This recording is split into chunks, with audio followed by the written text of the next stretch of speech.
Hey guys, and welcome back to another episode of Foxcaster. I'm your host Dan, and joining me on today's episodes are Brian Robichaud, Yep, thanks for having me back. Kier Edward, Glad to be here. and Justin Gray. Hey. On today's episode, we're going to be continuing our Deathwatch Codex review. So we're going to be part 2, and on here we're going to be covering the Warlord Traits, Relics, Disciplines, do a brief run through the special ammunition, and creating kill teams. And that'll pretty much wrap up the remainder of this codex. So we'll just jump right back into her with the Warlord Traits. So just like the last episode, we'll go through each one individually, give our thoughts on it, and then go from there. So starting right off with Vigilance Incarnate. In your command phase, you can select one friendly Deathwatch core unit within 6 inches of this Warlord. Each time you do, select one battlefield roll. Until the start of your next command phase, each time a model in that unit makes an attack against an enemy unit with that battlefield roll, re-roll a wound roll of 1. So automatically, that's kind of going back to some of the stuff we were talking in the last episode. Is like you're starting to see a lot of kind of choose the battlefield, re-roll wounds of 1, or if you specialize in 1, it's going to be all wound rolls, the hit rolls. So like it's very situational. It's just like you really got to deem it to who you're playing against, from what I can tell, honestly. I like 100%. It kind of goes hand in hand with the kill team specialisms, like you were saying, with the reroll hit ones and reroll all the faileds. But Yeah, I just seems HQs. That seems to be the slot everything's fighting for. So to be able to get a lieutenant without bringing a lieutenant, that's always a nice little buff. Yeah, and the cool thing is you get to change it every command phase.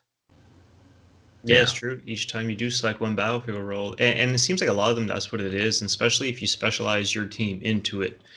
Because like I said, when it went back to whenever you're choosing it, it's essentially to your list. So again, with the Warlord trait, the fact that you can actually change it around a little bit gives you that flexibility where before, like I said, if you had one unit that was specifically against elites, well, for the rest they were always going to be elites. But it's kind of cool to be like, if you got stuck being like, oh crap, he's only elites, well, at least if your Warlord is there, you can kind of hopefully help some of them out, I guess.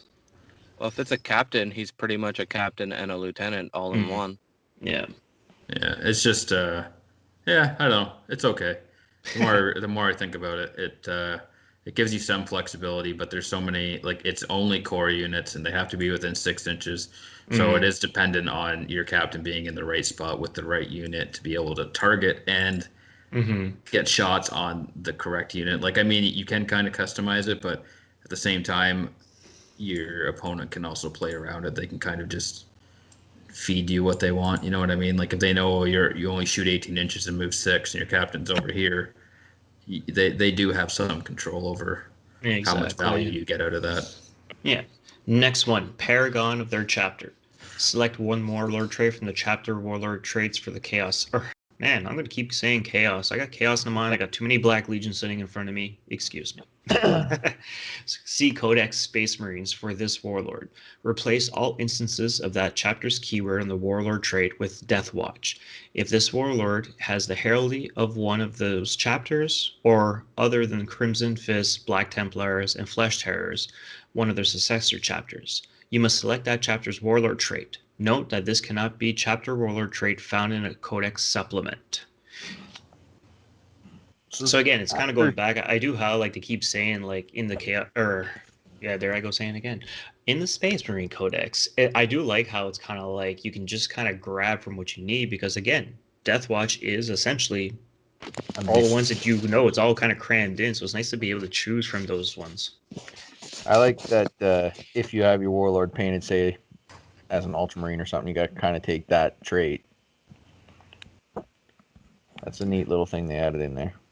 I'd like to have a word with the person who chose the Warlord traits from the specific chapters, because I don't know, I feel like there's definitely better options in each book. The only one I really like much here is the Ultramarines one for the CP refund.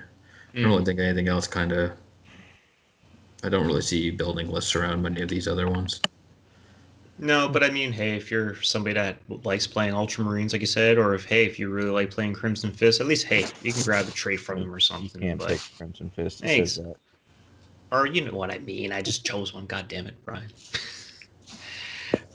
Next one down, we have Nowhere to Hide, an aura. In your command phase, you can select one enemy unit on the battlefield.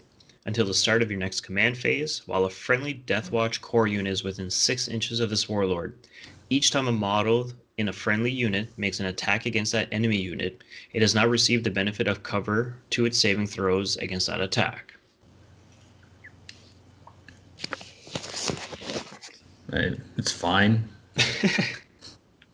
Yeah, I mean, again, it's kind of one of those situational things. Like I don't ever picture myself taking it just for that ability, unless you know you're playing against somebody that's just heavy, sits in terrain all the turns just to kind of hide or whatnot. But yeah, I don't think I'd ever take this really.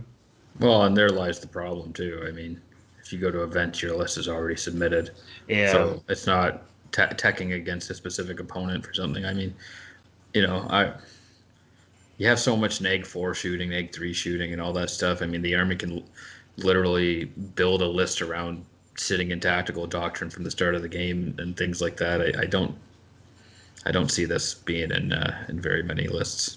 No. Next one down, optimize priority, another aura. While a friendly Deathwatch core or Deathwatch character unit is performing an action is within 6 inches of his warlord, that unit can make range attacks without that action failing. That right there sounds more useful Mm. than the other one. So Okay, so the Yeah. question, you so the can question I raise the have with banner that and still one, shoot. exactly, and that's what I was gonna say, because a lot of times when you're performing an action, like say raise a banner, this and that, you can't fire, you can't do nothing. But to be able to do that on top of that, like drop a big friggin' blob of 20 guys or whatever on that, say, hey, raise the banners, but the fact that you can still shoot, I mean that's actually a pretty good one. I mean, it opens up a lot of possibilities. I mean, essentially anything in your army. I Mm. mean, when you play right now, you write lists with units in mind that are quote unquote action monkeys. You know, I Mm-hmm. mean, I could name, you know, we could go through all the factions who Flint, does it, right? Berkul, Yeah. Oh, exactly. But like now that. all of a sudden, hey, my Inceptors are in a great spot. They have range, they can shoot, and guess what? You know, so Still take I those mean, points. yeah, if you think, you know, on a mobile warlord, you know, something on a bike or a jump pack, you could Get definitely around. make some use of this one, I think. No, definitely.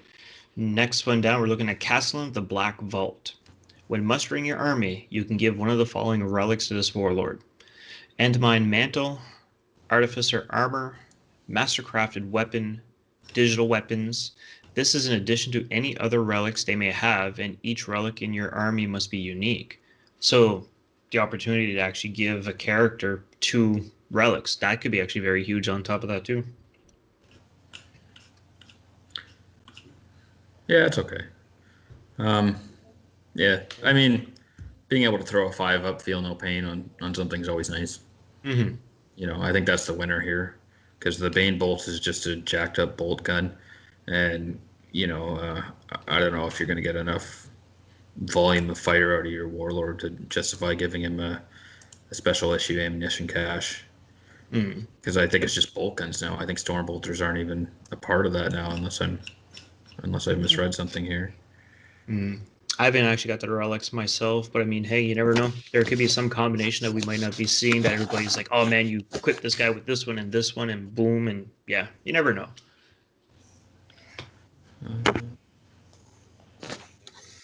And the last one here is the ties that bind, another aura. Or actually, now that I'm looking at, most of them are auras, which is actually kind of neat. Essentially, this one is while a friendly Deathwatch core unit is within 6 inches of the war, you can reroll morale tests taken for that unit. In your command phase, you can select one friendly Deathwatch core unit within 6 inches of this warlord. Until the start of your next command phase, that unit gains the objective secure ability.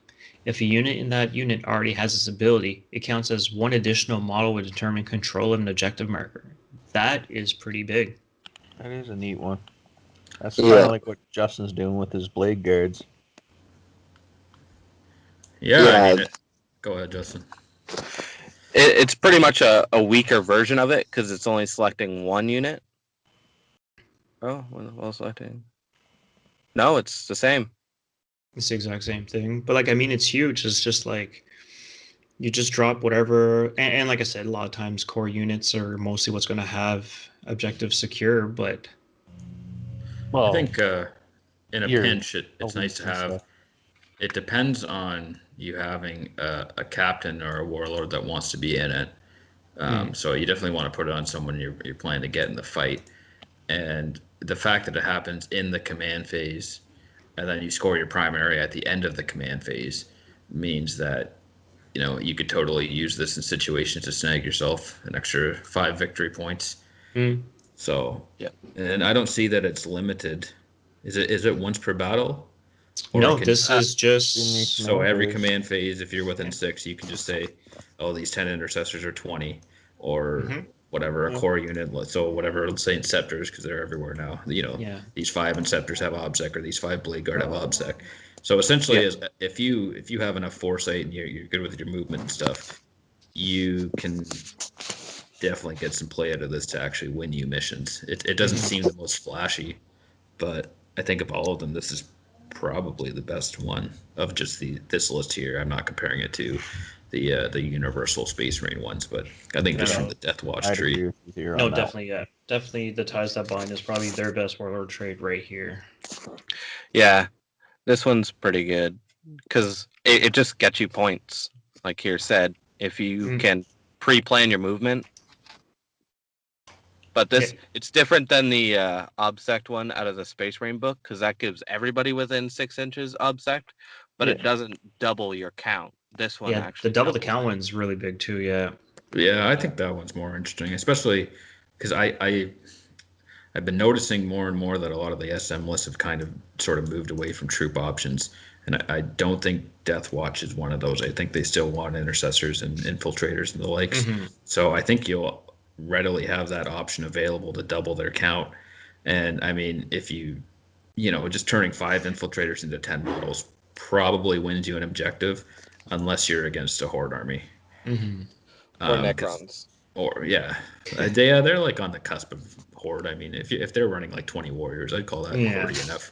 But they got that dynasty or whatever that makes it 2 for 1 as well. So I'll do that. And then so I mean, if you're running those 10-man intercessor, well, just as a Deathwatch core unit, so I mean, you can run any of these kill teams. They all have core, and then all of a sudden you have 3 Inceptors and 5 infiltrators. Well, that's 13. Yeah. So, that's a pretty quality number to sort of throw out there and get you some points every command phase. Nope, definitely. All right, moving along, we are now onto relics. So, first relic on board, we have the Beacon Angelus. Once per battle, if the bearer did not arrive as reinforcements this turn, it can activate the Beacon of Angelus. In the reinforcement step of your movement phase, you can select one friendly Deathwatch infantry or Deathwatch biker unit that is either on the battlefield and did not arrive as reinforcements this turn, is in a teleportatum chamber, or is in strategic reserves. Remove that unit and set up as reinforcements wholly within 6 inches of the bearer and more than 9 inches away from any enemy models. free deep strike. Free deep strike, but I'm almost wondering, can that be used right off the bat turn 1? It can. For deep striking. Well, okay, so the important part to highlight here is 6 to inches within 6 inches of the bearer. So it'll get you out of trouble. Well, what people have done, this is a throwback for Deathwatch. They used to put their warlord and a bunch of vets in a drop pod, drop the drop pod with the turn 1 disembark, and then use this relic to bring another squad to the warlord who was in the drop pod. So they basically doubled up on their drop pod. That's sort of the classic use for this. And if people are still going that route, then it definitely works. And again, if you have a super fast warlord and a super slow unit, like this could combo nicely with like a bike chaplain and blade guard vet, because he can just zip 20 inches up there, then call the blade guard vets in, and then they're there. That or just drop a unit of Terminators or something. Well, whatever, right? I mean, it basically allows, if you have a fast warlord and a slow unit, you want to get there, then And then the other thing, if you have a chaplain with a aura litany going off, and you decide you need to get it somewhere else, you can use this guy to pull him there, so his aura is affecting those. True. Like there's, this has always been a very strong Deathwatch relic. I think a lot of lists. I'm not sure how it is now because we don't really have much to look at right now. But Yeah. this was always in the Deathwatch lists from back in the day. Mm. All right. Next one down, we have Dominus Aegis. Model with Storm Shield, Relic Shield, or Combat Shield only. This relic replaces the Storm Shield, Relic Shield, or Combat Shield. Add 1 armor saving throws for the bearer, and the bearer has the following ability. Dominus Aegis. Aura. While friendly Deathwatch core or Deathwatch character units within 6 inches of the bearer, models in that unit have a 5-up invuln. That's pretty good. Mm-hmm. Nice 5-inch bubble. Or 5+ invul bubble. Yeah, 6-inch from the bearer. So So again, your you kind of, intercessors a 5-up invul, which is nice. but that can actually deal very well with the Warlord trait too, where you can actually make him obsec. So like I said, you throw a huge Yeah. unit on it, Just make have him him there, give them the 5-up invuln save, still be able to shoot, raise banners. So yeah. Mhm. No, I can definitely see people using this one quite a bit. So next on the list, we have the Osseous Key. Watchmaster only. The bearer has the following aura abilities. While an enemy vehicle unit is within 12 inches of the bearer, each time a model in that unit makes an attack, subtract 1 from the hit roll. And while an enemy vehicle unit is within 12 inches of the bearer, subtract 1 from the attack's characteristics of each model in that unit. So that's kind of an interesting one because subtract 1 from the attack's hit roll. So yeah, so we're looking at close combat. So really, as far as vehicles close combat, mostly all I can really think of right now is Chaos when it comes to like Mauler Fiends. Dreadnoughts, stuff like that, I guess. Well, yeah, I suppose they would have the vehicle keyword. So Yeah, it's underwhelming to me. mm, I mean, that stuff usually isn't. If it was like -1 to attack for like an infantry unit, you're oh, that's shaving 30 massive, attacks Jesus off Christ. boys or something. But I mean, 1 less hit from A a vehicle. a dreadnought or whatever, like a blood slaughterer. Or I don't a know. knight, Lord And of then Skulls. But again, like the amount of times you're going to see that, it's not really worth strapping into a character and hope for the best for every game. and then it's Watchmaster only of all things too. I'm not sure if Yeah. that's a anyway. Real viable choice people take, but oh well. Next one down, we have the Thief of Secrets. Model equipped with a power sword, mastercrafted power sword, or a Xenophase blade only. So, excuse me, the relic replaces all that. Essentially, it's a melee, strength +1, AP -4, damage 1. The ability for it is each time an attack is made with this weapon, invulnerable saving throws cannot be made against the attack. Each time an attack made with this weapon is allocated to Tyranids, Eldari, Orc, Necrons, or Tau. That attack has a damage of characteristic of 2. Ouch. No, that He yeah, has of course, Choose it's through my Xeno's killer, profits and yeah. stuff, so. the extremely oppressive Tau, Tyranids, and Eldari of 9th. Yeah. I omitted Orcs and Necrons because I think they actually are decent, but next. Yeah. Again, if you're throwing on an extra relic for whatever reason, like I take it just for the whole ignoring invuln saves, because essentially everything you fight now, everything has invuln saves, so it's always nice to find a way to get around it. But again, it's just one character and that's it. So yeah. I take it because the name's cool. Next one. Make me go out on a bits hunt trying to find a sword fitting of a name like that. Yeah, the thief. Gives me like RPG vibes. Like you fit Final Fantasy, the last weapon, the hidden sword of the game. Anyway, I'm getting way off topic now. So. It's right next to the Knights of the Round Table. You know, if Yeah, God would have went to the next chamber, he would have found it. Okay. Yeah. Next one, the There it is. Tome of Electrode or Ectoclades. Ectolades. Yeah, that's why I bring you guys on. I can't read. Tome of Ectoclades. There we go. Once per battle, in your command phase, you can use the Tome of what key you're set. If you do, select one data sheet used by a unit from your opponent's army. Until the start of your next command phase, the bearer has the following ability. While a friendly Deathwatch core unit is within 6 inches of the bearer, Each time a model in that unit makes an attack against a unit belonging to a selected data sheet, you can re-roll the wound roll. So The kill team specialisms, I guess. Mm-hmm. I like this one. I just hate how it's once per battle, though. Well, I feel like this edition has become like so skewed. Like it's you pick an enemy data sheet, right? Like you're definitely going to play against, certain armies are going to have a lot of one thing. I think that's just the way it is. Like let's say hypothetically orcs, you pick all Deathwatch core within 6 inches, and it says unit. It doesn't say wholly within, correct? It just says while a friendly Deathwatch core unit is within 6 inches of the bearer, so they just have to be within. So the any carrier Deathwatch itself. core within 6 inches, you can pick boys. They have 90 of them, and you can just sit there just raining hell on them with all the core, all the core that's within. So all the if you put them, you plunk them right in between 3 10-man squads of whatever kill team you choose, pop this relic off, and everything's rerolling wounds against boys. Like that could wreck. In certain circumstances, this could just dominate. So I don't know. I mean, it's situational. I will say that, but I don't know. I think in the right circumstances, that thing could just be. That thing could just win. Oh, go ahead, Justin. Even if you use that and you don't have another unit nearby, and you have the special kill team that does automatic rerolls on wounds as well, you can dish out quite a bit of firepower. Like you can try to maximize it for your unit. So it's like whatever you can squeeze in 6 inches, plus another unit across the board, or not within 6 inches, as long as it's that special kill team, you can actually max it out pretty well, I think. Yeah, I mean, I could see myself just taking this just to pick Inceptors. Just to pick the Inceptor data sheet, or you know what I mean? Like you're gonna run into, I think you could safely say that in any match you played, you would run into a problem data sheet. You know what I mean? Like something where you're just like, this has to die.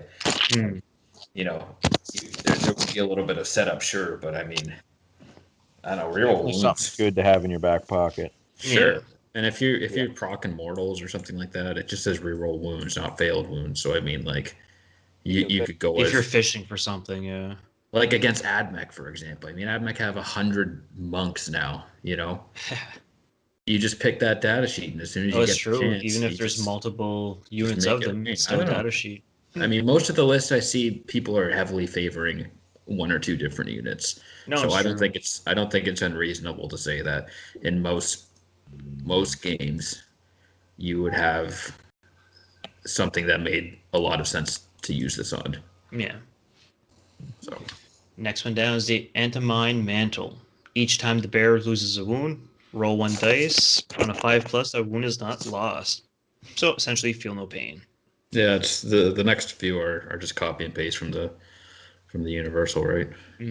Adamantine, Mastercrafted, Digital Weapons, or Artificier Armor. Those are all the Space Marine ones. So I think we could probably just. Oh yeah, so we'll just jump down to essentially the Black Weave Shroud. Add 1 to the toughness characteristic of the bearer, and each time the bearer would lose a wound as a result of a mortal wound, on a 4+, the wound is not lost. That's actually a really good one, just to get +1 to your toughness and essentially a 4-up shrug. On mortals. Yeah. But again, a lot of things are shooting out mortal wounds now, so. Yeah, there's definitely going to be lists you play against where this is going to, I mean, there's going from, I'm going to make an assumption, going from T4 to T5 is a pretty solid thing, you know what I mean? Because now all of a sudden things like plasma, strength 8, but it's one of those things where you have to ask yourself, is my HQ going to be a force multiplier or is he going to be something else? And then if he's just going to be a force multiplier, I mean, ideally he'll never be in a situation where he needs to use this unless you have an abundance of 1,000 Suns Grey Knight dudes who can just come out and mortal wound snipe you, but there's not much more beyond that, right? No, again, situational depending who you're playing, like you were saying. So like I can see that being played for fun. Like say if it's just you and me going for a friendly game and I know you have units for it, you'll throw it on. But as far as like tournament play, I wouldn't see it something like committing it to a list. Yeah. Yeah. Next one down, Spear of the First Vigil.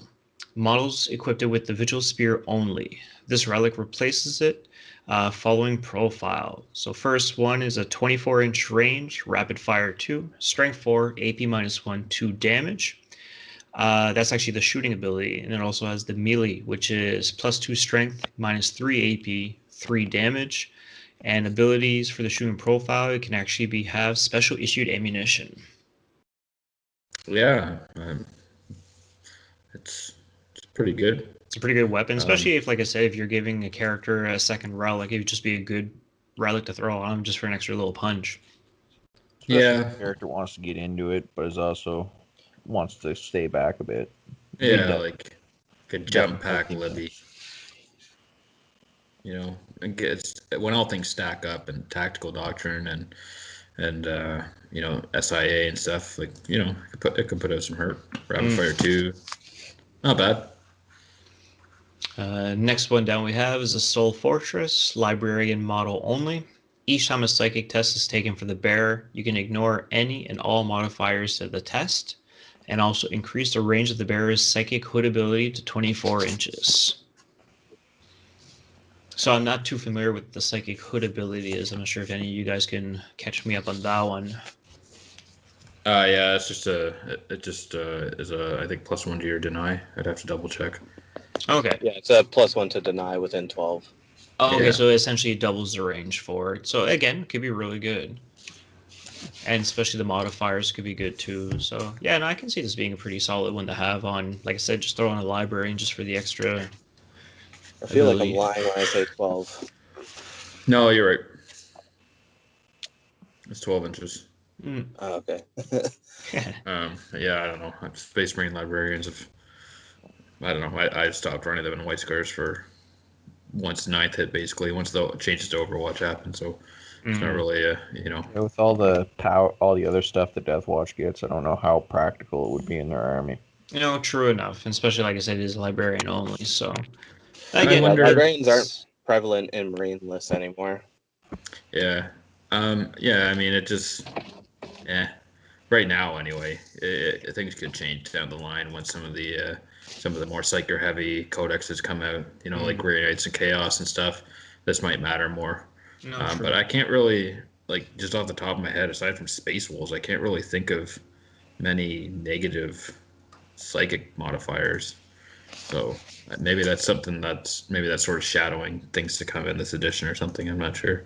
No, true enough. Next one down we have is the Bane Bolts of Iria. However you guys want to say that word. Yeah. Erixia. There we go. Don't count. No, I'm not taking credit for it. I just played WoW and it looks like Anixia with an AR at the beginning. Exactly. When you select this relic, select one bolt weapon the bearer is equipped it with, then, when that model is chosen to shoot with, you can choose for that weapon to fire the Bane Bolt. If you do, you can only make one attack with that weapon, but that attack has a strength characteristic of 6, an AP characteristic of -3, and damage of 3. Laughs and chaos. Look at this crappy Hellfire Bolt. It's like it's one one shot, but then when you roll the 1, it's like, Well, they got the rerolls. True. When you roll a 2,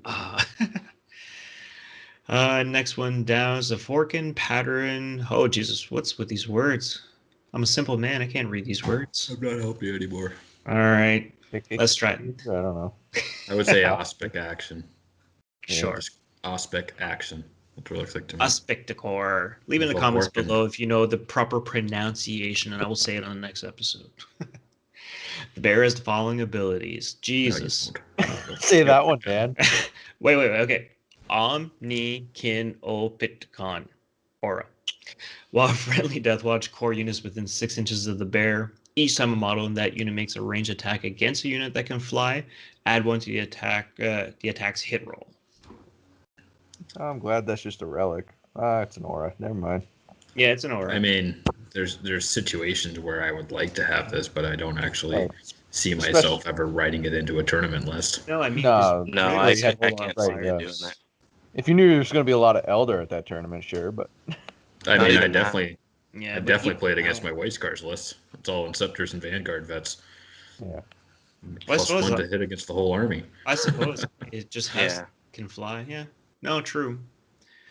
But- Next one down is the Artificer Bolt Catch. Bolt weapons. Essentially, I see the Space Marines Codex that the bearer is equipped with gain the special ammunition ability. Okay, so it's just essentially, but pretty much at this point, doesn't everything in the Deathwatch Codex able to use the special ammunition? No, Oh, not everything. it's been drastically reduced. Oh, I'm- has it? Okay. Yeah, it's not. Stormbolters don't get it. There's a whole list of things that got cut. It's pretty much like bolt guns now, unless you strat for it or you take this. Now, this does have one interesting. When I look at this, I think of a Gravis captain with a bolt storm gauntlet that's SIA. I think that could be kind of cool. Not Yeah, great, no, but as long as it's a bolt weapon. But again, it Interesting. could just be one of those you throw on. You have a second relic, throw it on him, get a little bit of extra shooting. yeah, the big hurt here. Stormbolters lost SIA. That's why you're seeing a lot of these lists shift to Primaris, and that was probably intended on GW's part. Next one down we have is the Eye of a Bidding. Each time the bearer makes an attack, you can ignore any and all hit rolls, wound roll, ballistic skill, and weapon skill modifiers for that attack.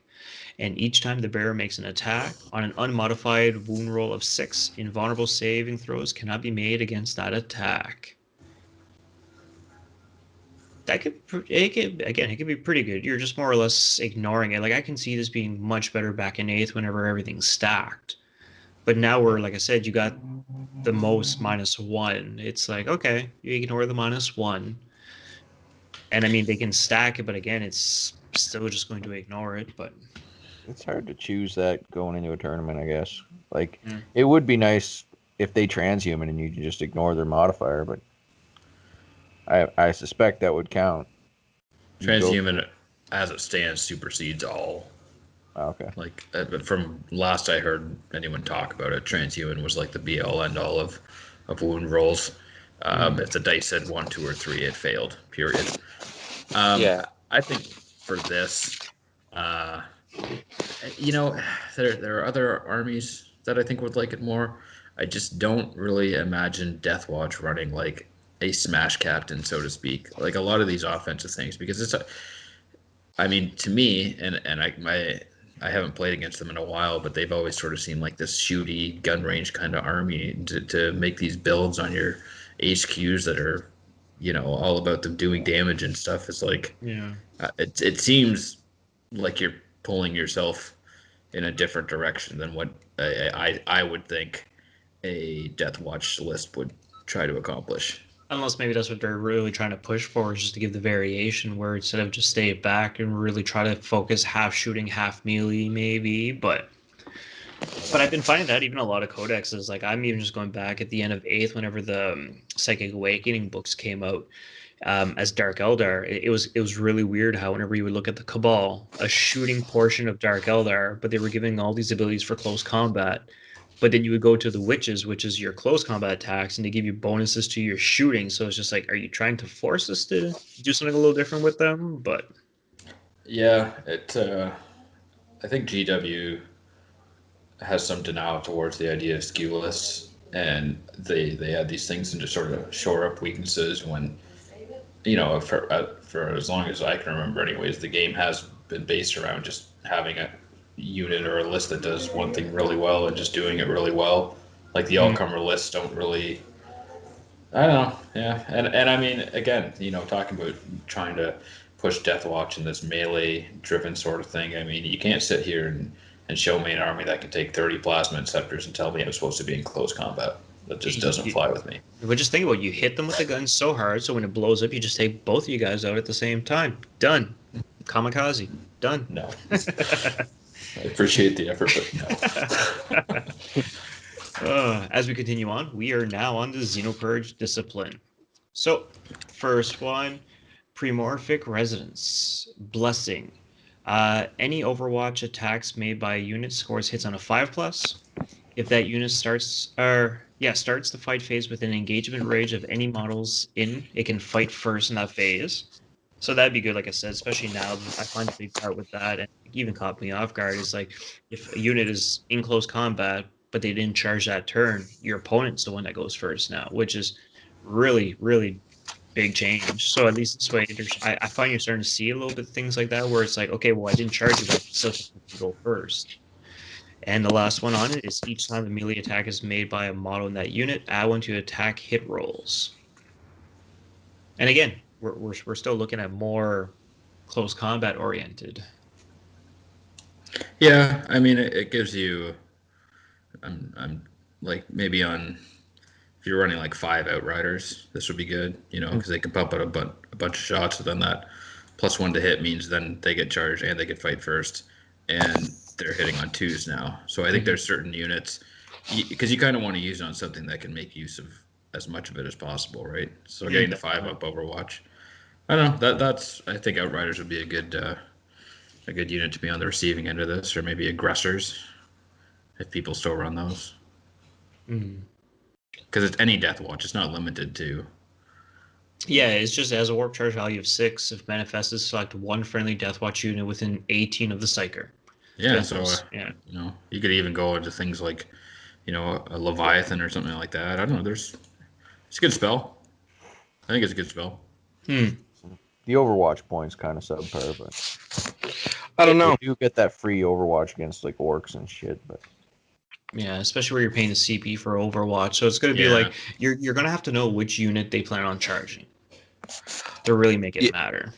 Yeah, you would have to know. Okay, I know this unit's getting charged, but my question would be, if they're in what is the one that gives what terrain gives the +1 to Overwatch? I can't say off the top of my head. But I seem like this spell. Yeah.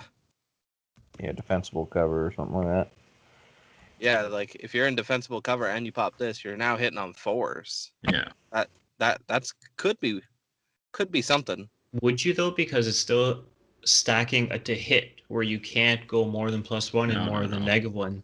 The ruling the spell saying you Overwatch on 5s. It's giving a characteristic value. It's not saying +1 to Overwatch. No, you're right. Yeah. You're right. So, that could be good. Again, yeah.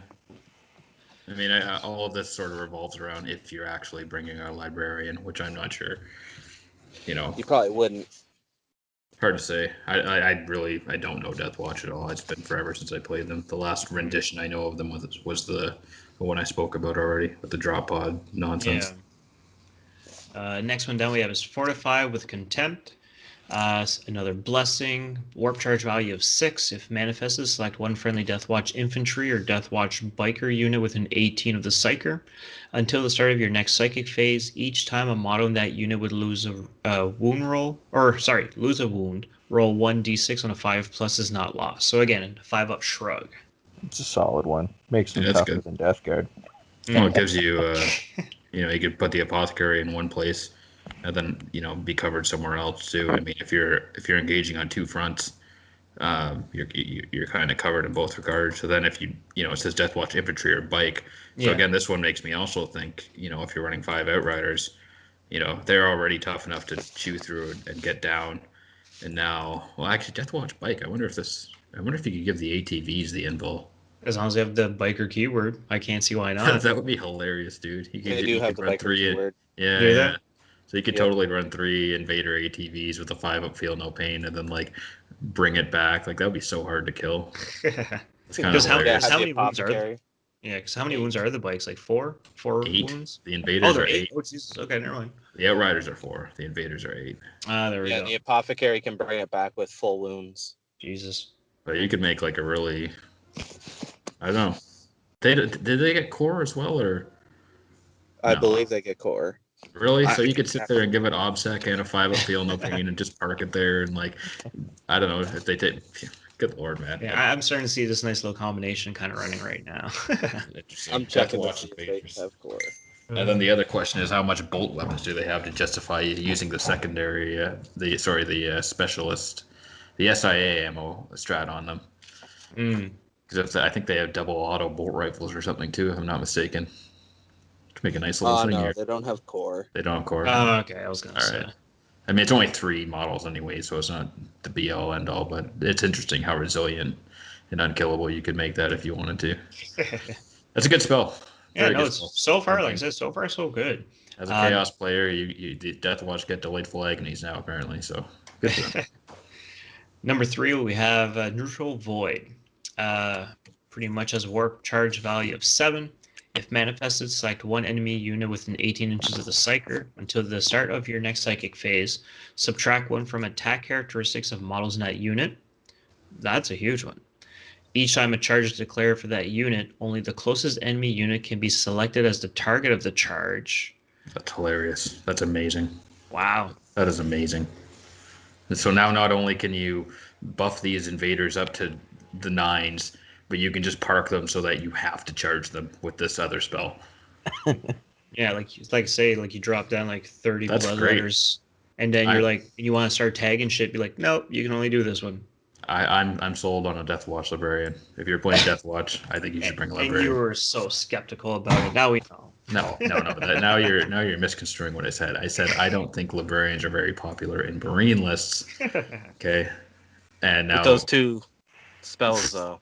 these 3 spells, even the Overwatch first on 3 5s so far turns to is 4s. really good. Overwatching Yeah. on 5 that turns to 4s even too. I mean, think about Inceptors with that. Well, that would be dependent if they're in Lord, cover dude. for the +1, but Yeah. Well, I mean, yeah, but Position it's them, still though. sure. Yeah. I think this malediction spell is insane. They have to charge the closest enemy unit. Oh man, dude. Just bring But with that- scouts and a storm speeder and just drop them in and put that on their like juiciest thing. Oh, sorry. Sorry. But, so Your the blade question I guard have have to is, fight these scouts at but like -1 attack. this kind of goes back to what I was saying a while ago. So it's like you have to charge the closest unit, but can you still select a unit that's behind them too to multi-charge, or does it stop that? What does the rule say? What does the actual spell say in the codex? It says right here, each time a charge is declared for that unit, only the closest enemy unit can be. Yeah, no, it only could be charged. No, crazy. You can only declare the closest enemy unit. So you can't. Yeah, you can't. You're stuck. multi-charge. You have to fight that thing. yeah, And then now all of a sudden, if it's blade guard with a 5-up, feel no pain. Or one Or scout. Just one scout. yeah. Just One one fucking scout, scout. yeah. Put them Here, waste far your enough ahead. combat So base. yeah. Well, the funny part too is now, if it does come down to that, you end up, forcing them maybe to waste CP because they didn't quite kill that thing they were trying to shoot off. I don't know. There's a lot. That spell's incredible. Next one down, we have Psychic Cleanse. Witchfire has warp charge value of 6. If manifested, roll 1d6 for each enemy model within 9 inches of the Psyker. On a 6, that model's unit suffers 1 mortal wound. Standard psychic thing. Yeah, anti-horde. Yeah, no, pretty much. You get them in pretty much within 1 inch of a unit, and you just pop that off and hope for a lot of 6s. Next one down we have is Mantle of Shadow. Blessing. Warp charge value of 6. If manifested, select one friendly Deathwatch infantry unit within 12 inches of the Psyker until the start of your next Psychic phase. If that unit does not shoot or declare a charge, enemy models cannot target that unit with range attacks unless they are within 12 inches of it or is the closest eligible unit. I like that one for your objective guys, the ones that are going out raising banners and stuff. Mhm. Yeah. It keeps You're them action essentially safe. protecting them. Yeah. I mean, I don't know if this is a contender against It's the not other as ones. fun as the other ones. But Yeah, because traditionally, like deploy scramblers for me is a big one, and the hardest one is always the one in your enemy's deployment zone, and this doesn't Yeah. help you at all with that. No. But yeah, I mean, it definitely has some play. I think the competition is just too steep for it. Maybe I'm well, it's like writing it off raise too the quickly. banners and stuff, right? You can park a guy on an objective, they can't shoot him off. Yeah, You're protecting them for the banner. yeah. Well, and even It works still, with some secondaries. It not even primaries though. I wouldn't just limit it to secondaries. I mean, if you have an infantry unit that you don't really care about that's holding an objective, that this guy can take his whatever the AdMech guy can just shoot him off because you can't even see him unless you put that spell on it. Now you're basically protecting one primary No, true. until your next turn. So it kind of gives you I like it for that. And it's in a lot of these cases, it's not like you would move or shoot that model anyway. you know, like if it's a backfield objective. But I don't know, dude. I'm already so impressed by the first three. I just don't Yeah. know if this one. It doesn't live up to the other ones, but still technically could be used in a very situational spot where it's just like you said, it's just like Cloud of Flies for Death Guard. It's like Yeah, you just yeah, rush that unit up and you want to keep that like middle objective secure. You just yeah. pop it and there you go. There's use for it for sure. Exactly. Maybe you And run 2 librarians. hey, while you're at it, No, why not 3 here? Just run all I don't. three I of them, don't know. take all We the have to. spell. We have to read the next spells for me to make that judgment call. Okay. Number Too 6. soon. Too soon in the podcast. Let's see. Surveillance. Malediction. Severance. Severance. Warp charge value is 7. Hey, they don't know I'm skipping You're words drunk, here. man. Okay, give me a break. It's just funny. It's like you're trying to like take this word and give like a villain in a comic book a name. Surveillance. It's Surveillance. He hides in the shadows. We'll see everything. He will survey you. Anyway. Charge or has warp value 7. If manifested, select one enemy character within 18 inches of the psyker. That unit suffers 1 mortal wound. Until the start of your next psychic phase, reduce the range of that unit's aura ability by 3 inches. If the result of the psychic test was greater than the character's unit leadership characteristic, then until the start of your next psychic phase, enemy units cannot benefit from that aura ability. That's actually pretty good. Interesting. Okay. But I mean, a lot of times, like I said, any type of character, you're always going to be looking at least leadership 9, 10. So you're going to have to roll like pretty high, hopefully no perils. So you're looking for that magic 11. But again, it can still happen Still, and the just 3 shut inch something reduction down. in aura is nice. You Oh, could yeah. go around it.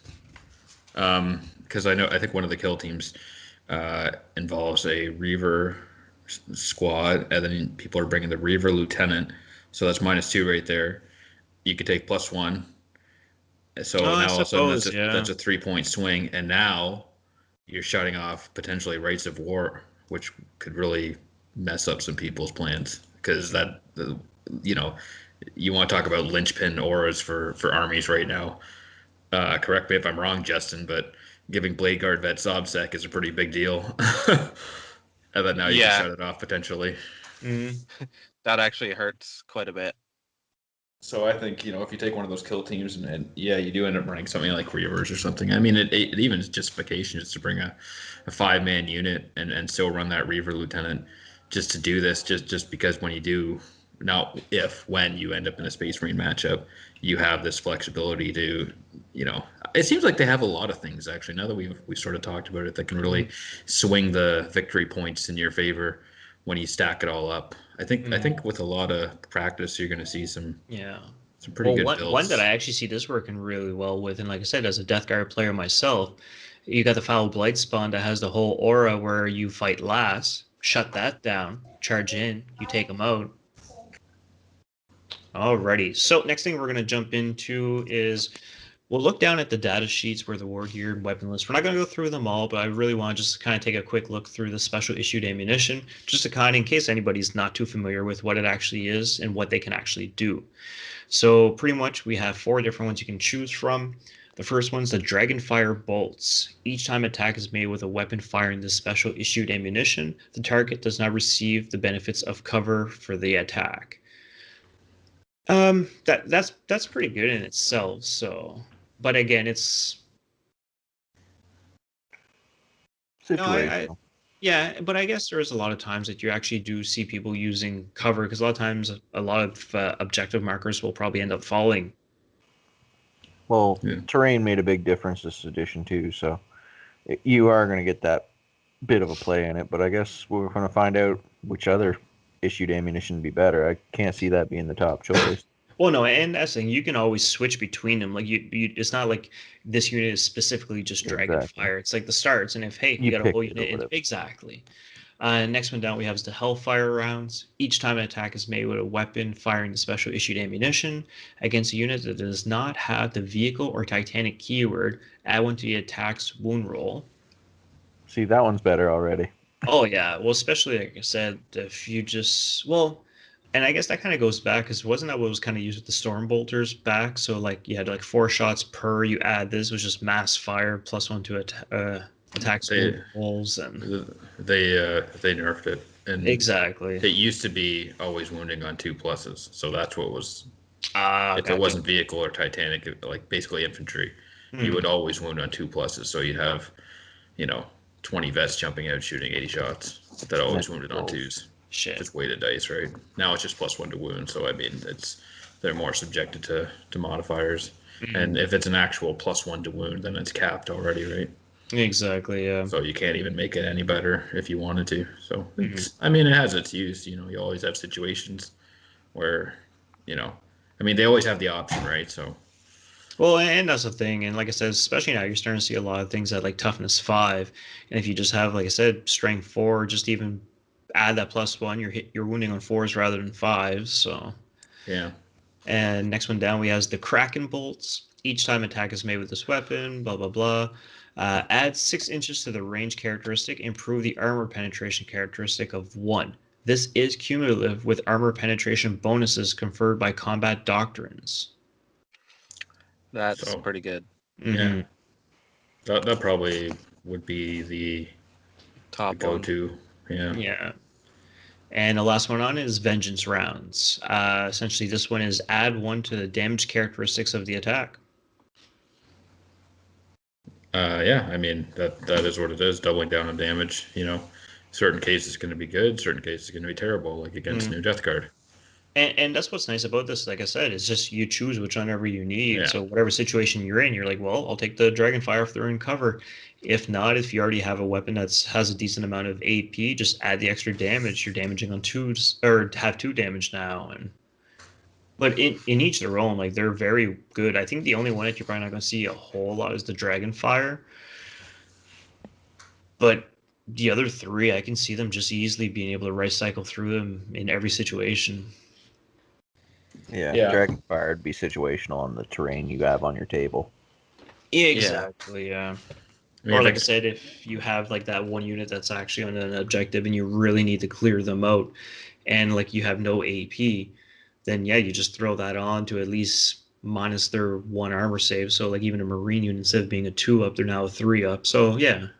well, and if it's ignoring the benefits of cover, you might also it because some stuff is obscuring -1 to hit, right? So you would ignore that because it doesn't No, say the true. cover save, right? So No, true enough. Yeah. I mean, in some cases, you know, it'd be better Trees just to and hit on 3s. Like, you know, if you're shooting at whatever other, you know, some Skitari in cover or whatever, you don't really need the extra damage or any of that stuff. So I mean, it's all situational, really. Exactly. Yeah. If you want to, you know, get down to that. But there's definitely a point where everyone is stronger than the other, and it, you know, has kind of always been the thing that's made Deathwatch.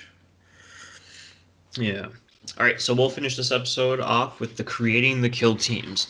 So pretty much, I'm just going to read completely through all of this, and then once we get down to the actual kill teams, like each individual one, we can talk a little bit about that one. But essentially, when creating kill teams, you are mustering your army or adding a unit to your order of battle. You can create kill team units. A kill team unit can be comprised of models from several different Adeptus Astartes datasheets, as described below. You can add any number of kill team units to your army, subject to the usual restrictions. Each kill team unit has the troop battlefield role. So essentially, creating a kill team unit includes between 5 and 10 models. Overleaf, you will find details of the 4 different kill team units available. So as we go down, there's going to be 4 different ones we go through, and they're kind of all individually like specialized with certain units that could be used within it. And I think there's like special war gear that they can use and so on. So essentially, war gear. A model included in a kill team unit can be equipped with any of the war gear listed for that model under the war gear options on its original datasheet. For the purpose of war gear options, any option that requires a minimum number of models in that unit will require that number of models of that type to be included in the unit.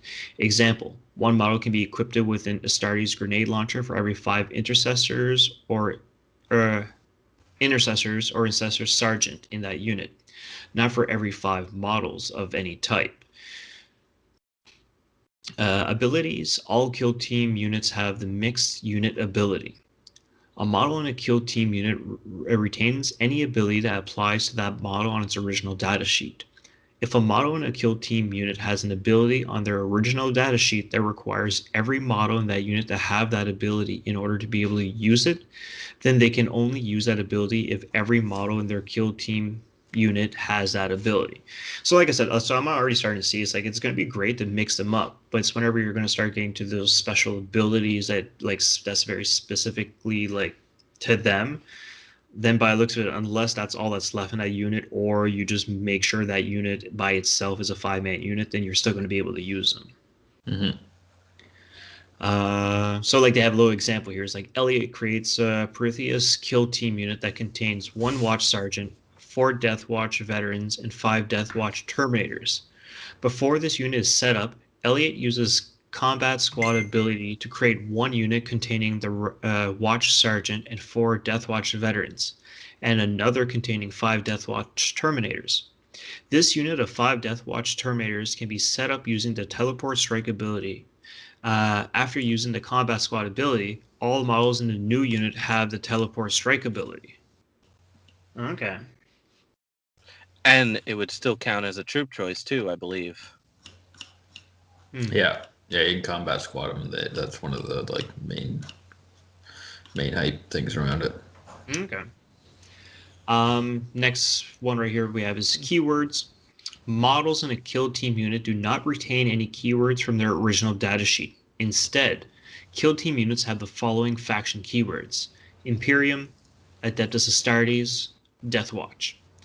So they don't get core. Well, that's a faction keyword, so. Yeah, these are faction keywords, but because would core be part of the faction, or would that just be basic keywords? I think every unit available to kill teams has core. I don't think anything's gaining core from being in it. No, it's not faction keyword. It's keyword in itself. Okay. Yeah, but all the troops that all the units that are a part of it already have core. So I don't think Core, yeah, I don't think it's possible to make kill teams that something gains the core keyword from. Yeah. Well, I think think this is what it's saying. It's like, say, for example, like you're grabbing like something from Ultramarines or White Scars. Like they're not going to be able to carry that over. It's going to be replaced by Deathwatch, is what I think they're trying to get at with it, probably. Well, the only thing that doesn't really get core is characters and very rare units. Yeah. Hmm. So I mean, yeah, I think that they're not gaining core. Nothing's gaining core. It just Yeah. all already has it. I think the idea I'm getting from it is basically in every instance where you see the word intercessor keyword or whatever keyword, you basically replace that with Proteus kill team, right? Yeah. So Yeah. I think that's what they're trying to say, anyways, in 500 words. Yeah. Next one we have down is the power rating. Each kill team unit will give instructions on how to calculate that unit's power rating. I don't think many people really use power rating here, so Yeah, we don't have to. yeah. So essentially we'll scroll down here. We're going to go through the 4 different kill teams, and then yeah, I think that'll be pretty much it for this episode. So we'll start off with the Protheus kill team. Essentially, this contains 1 Watch Sergeant, 4 Deathwatch veterans, and you can add any of the 5 of the following models in this unit. You can add 1 Deathwatch veteran, a Deathwatch Terminator, veteran biker, Vanguard veteran. The abilities for this unit is the veteran bikers can only use the turbo boost ability if their unit only contains veteran biker models. That's an auto 6 advance. Okay. Yeah. So they're basically saying you have to roll a dice unless you combat squad it into 5 veteran bikers. Then that veteran biker squad. So basically they gain fly, Terminator, and biker, all the models, which have some good stuff. They have some access. I think the Vanguard vets provide a fallback and shoot stratagem, which is always nice to have. I don't think the Terminators, because I think the stock Terminators for Marines come with Storm Bolters, so they don't even get special issue ammunition. So I don't think people are really going to be.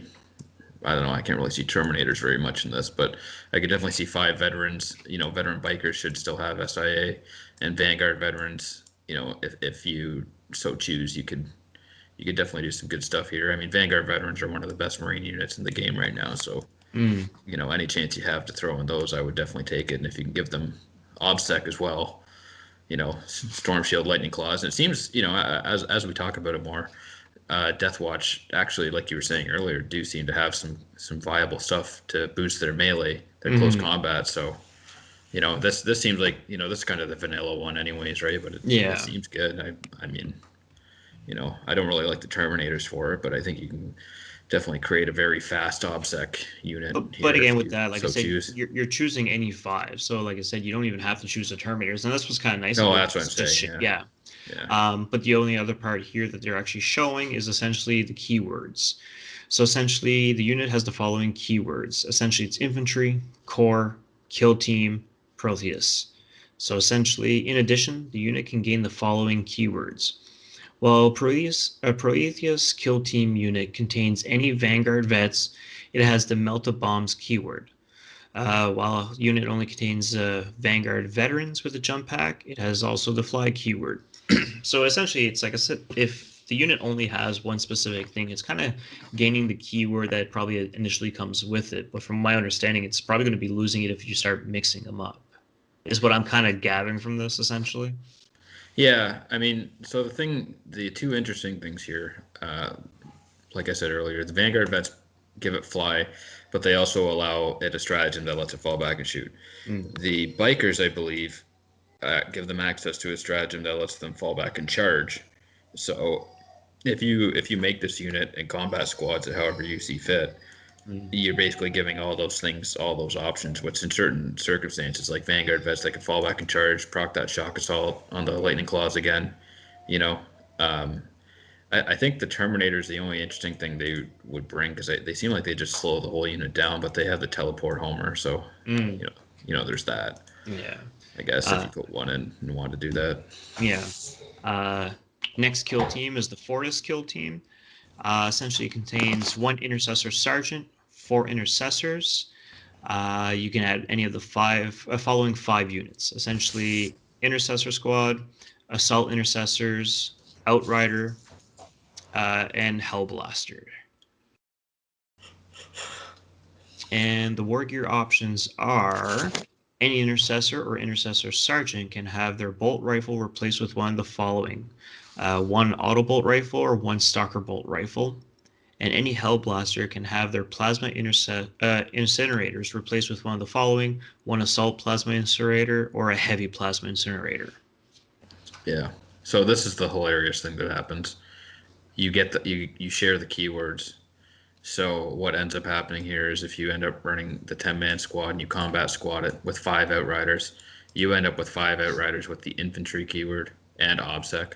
And as we I've know, been hearing a lot of people talking about this one. Yes, and as we know, infantry allows you to move through terrain, as opposed to having to go around it, which outriders would traditionally have to do, and they get OBSEC.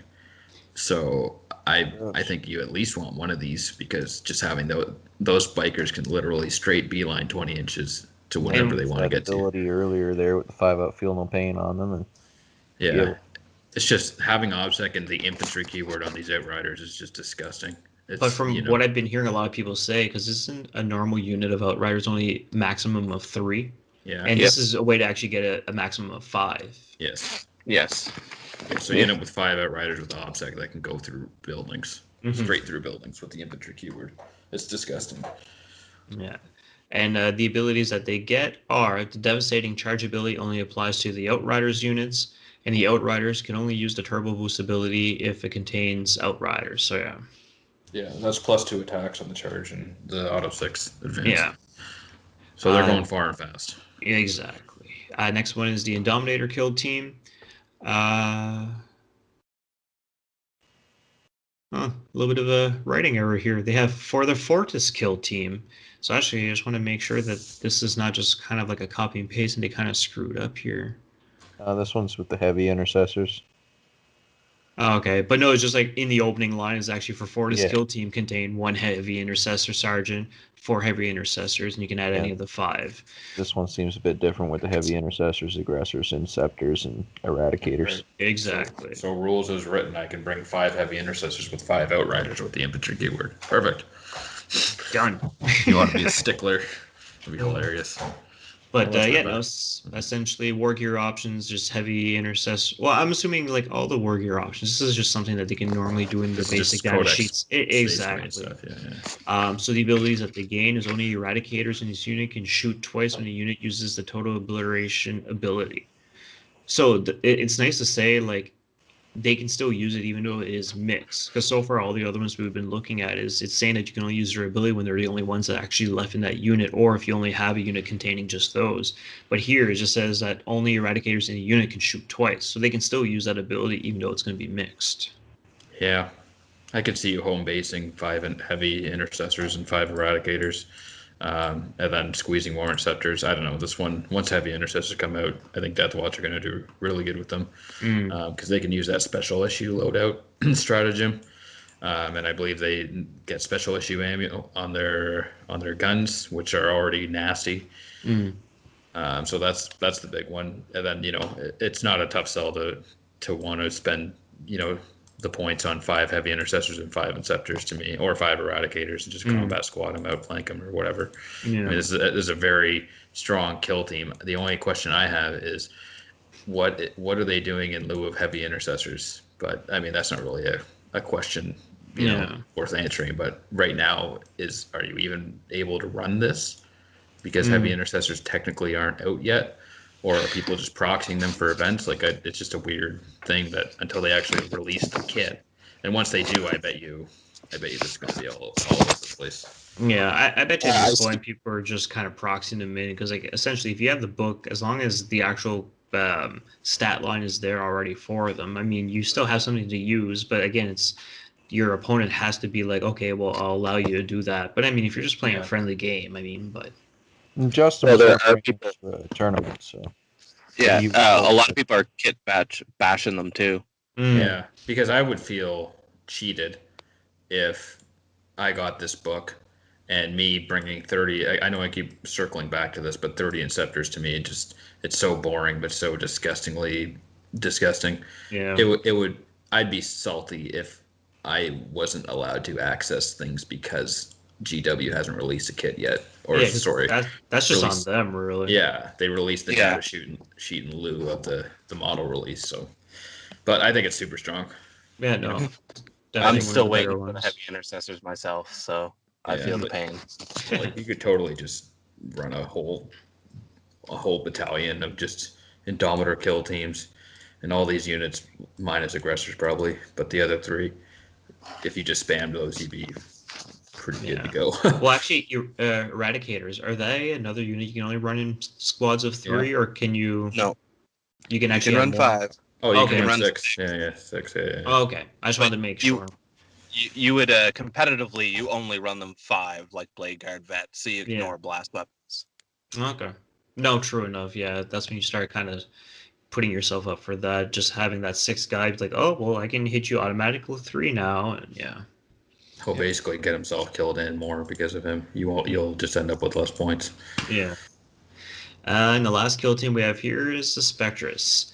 Essentially, this one contains 1 infiltrator sergeant, 4 infiltrators, and any of the 5 of the following: 1 infiltrator unit, incursor, reaver, and eliminator squads. And then probably better in 8th. Can't really mm, see it being too good in 9th. the abilities that they have is just the Omni Scrambler unit only applies while there are any infiltrators, infiltrator sergeants in this unit. So you can use it as long as there's in the unit. And the multi-spectrum array ability only applies to the incursors in this unit, and the terror troops ability only applies while there are any reavers in the unit. So it's good to know that at least this one, like you're still able to use the units, but it's only going to be while they are in it. Because I'm noticing like some of the earlier ones, it's like you can only use this ability if it's only them in that unit. So Yeah. This one's probably the weakest out of the 3. mm, Oh man, okay. I will just throw this out there. A 5-man squad of eliminators with a Helix adept, so they can shrug each failed save, one first failed save each turn. 5 eliminators with a +2 to save and cover, and objective secured. Hmm. I think that would be pretty solid. Um, I think that's my favorite part about this. mm. And again, it comes at the cost of bringing 5 infiltrators. But I don't know, man. Five eliminators sitting on an objective and cover is going to be no easy feat to remove. And then the other thing I liked that it was probably more janky than competitive, but like talking about that psychic spell we were speaking of before with the leadership. I think there's something interesting you could do here with the leadership bomb and shutting off auras. But again, that's more. But then again, this can also still work too. Like I said, there was that one spell like where you can only shoot the closest unit. Like you said, you're not too big on the infiltrators. Well, just have them up there to kind of take that fire to stop them from actually shooting at the units that you have in the back. So. Yeah. I mean, I think you're sacrificing something, but I mean, it's. Yeah. I don't know. Yeah, the thing I really like here is the eliminators with OBSEC. I think that could definitely it would take a dedicated effort to shift them, and I'd only like I don't know. I think it's pretty good. I think there's room for like one of these in a battalion or in a list. Sorry. Well, and that's the fun part. Like I said, you can bring a couple of these in, kind of mix match. You try out different combinations, and you kind of see what kind of works best to your play style too. All right. Well, that pretty much sums up what's in this codex. I really hope that you guys enjoyed what we did in this two-part series. If you guys do enjoy what we're doing, please leave a comment and a like down below, because this is something that we kind of want to keep doing as the codexes come out. Like I said in the first episode, it's really a good learning curve, just even for myself, because I'm not too familiar with what all the codexes can do. And by doing these codex reviews, not only are we giving you guys information on all of this, it's like it's kind of benefiting us too, because we're learning it along the way with you guys. So thank you guys very much for joining me on today's episode. Yep. Yeah, thanks, man. Yeah, thanks for having us. I And we'll be love jumping on and talking about these new factions. It's No, good. definitely. Yeah, looking forward to doing some space puppies next. Ooh, space puppies. Yeah. Woof woof. All right, everybody. Have a good night.